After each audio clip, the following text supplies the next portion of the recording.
So ayan guys, magpapalit tayo ngayon ng gear oil ng Honda Beat Fi. So ito yung tatanggalin natin mga tornilyo. So ito yung drain nya.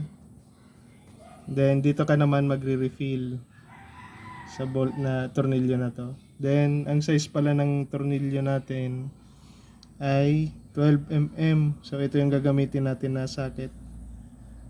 Yan. Sige, baklasin na natin.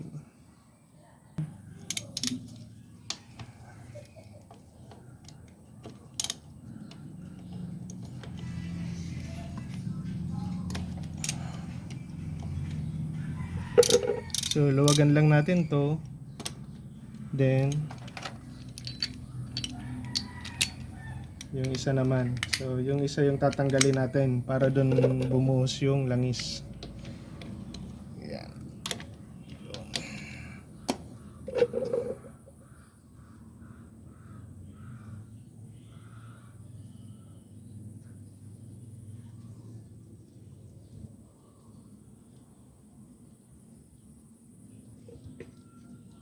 So, iabang natin yung lagayan. Yun.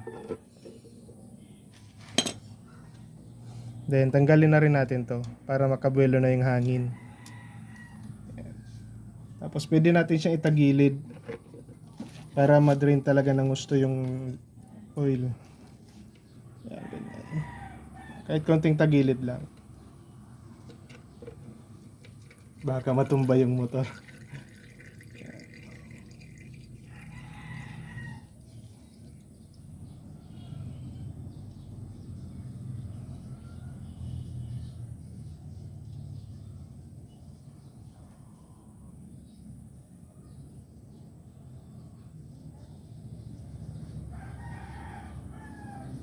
Ayan guys, pwede na yan. And dahan-dahan. Whoop, yeah. Yun. So ito yung nakuha nating langis. Yan. Then papalitan din natin siya nito. Gear oil. Matic gear oil.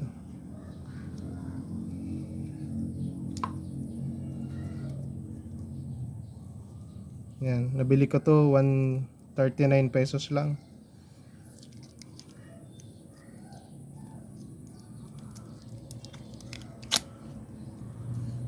So ayan.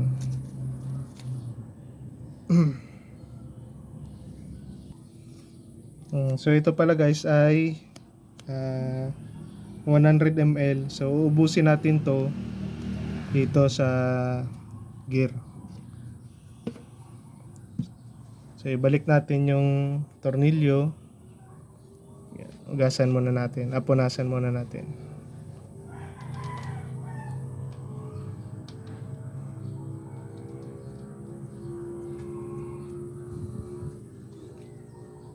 Then higpitan na natin.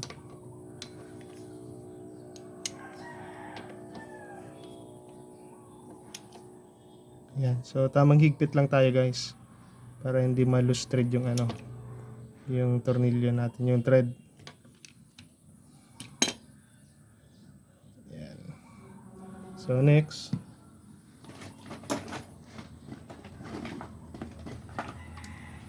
so bubutasin na natin to, yung dulo niya.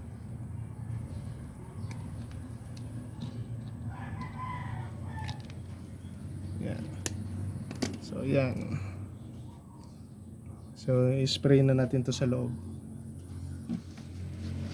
Patagilirin natin ng konti. Yun. Kita ba guys?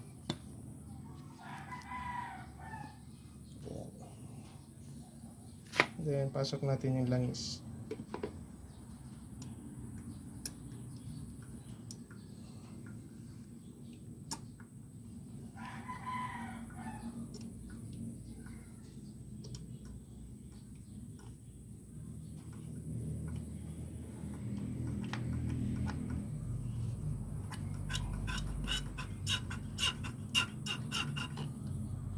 Yun. So, yan guys, ubos na. Yun. Yan, ubos na guys. So, babalik na natin yung tornilyo niya.